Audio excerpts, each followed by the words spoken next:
Hi guys, today I want to share 3 simple tips to help with intermittent fasting.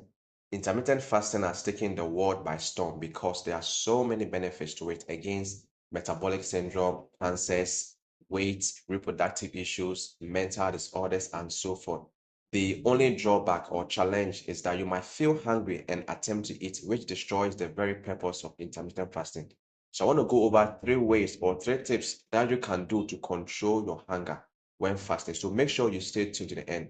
It will be worth your time. First of all, what is intermittent fasting?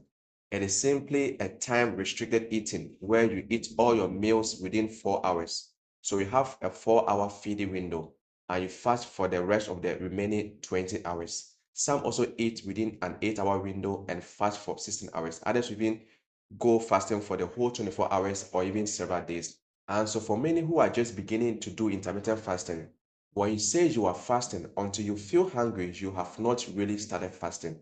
When you feel hungry, that is when you have started the fasting period. And that is where the temptation is to eat.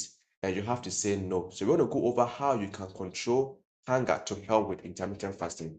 Now, some benefits of intermittent fasting include weight loss, reduction in insulin resistance, it will boost your immunity, improve mental clarity, boost autophagy. The benefits are countless. The only thing that can really sabotage all the benefits of intermittent fasting is that hunger you feel and yielding to the hunger by eating whilst you are in the period of fasting.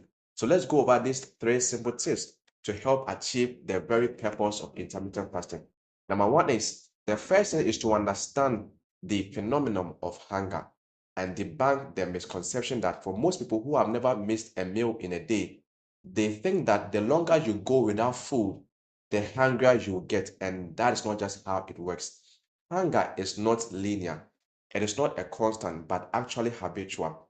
The hormone that triggers hunger is called ghrelin, produced by your empty stomach and sends signals to the brain that it is time to eat. So when the hunger sensation comes and you refuse to eat, this hormone called ghrelin will start dropping and your appetite or hunger will become less and less until you don't feel hungry again. Now, for those who don't miss a meal in a day, you might still feel hungry, and that is because you are not fat adapted.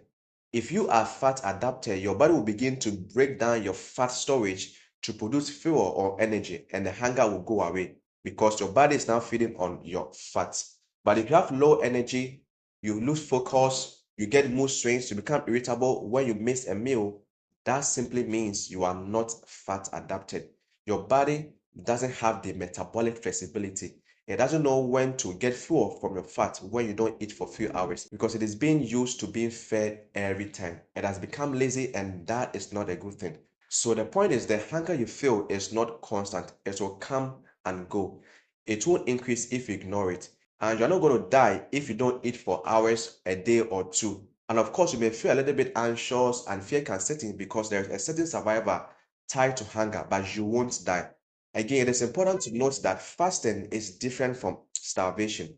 Fasting doesn't kill, starvation kills. With starvation, you don't know where your next meal is going to come from, and that can set in fear and anxiety. But with fasting, you know there's plenty of food available, except that you refuse to eat until you are done fasting.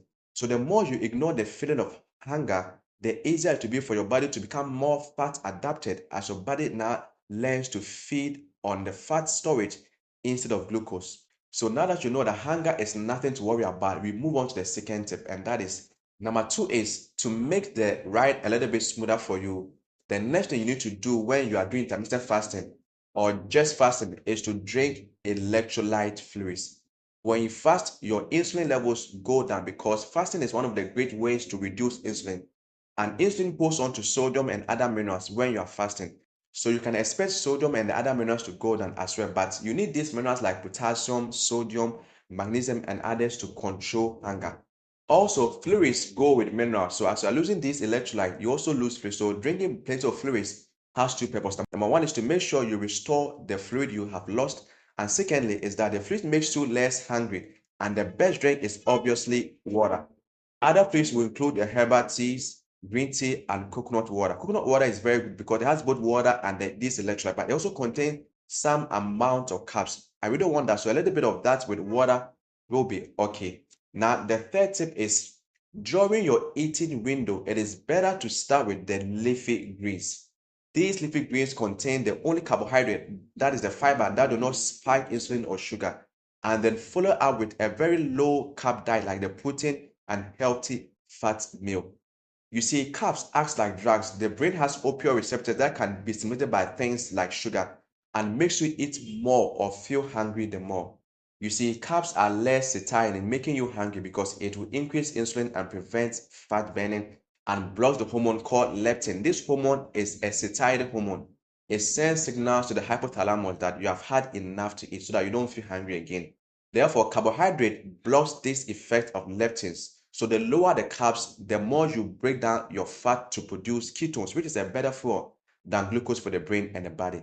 It will allow you to be fat adapted and very quickly, and that makes for a much easier transition when you enter into the fasting period.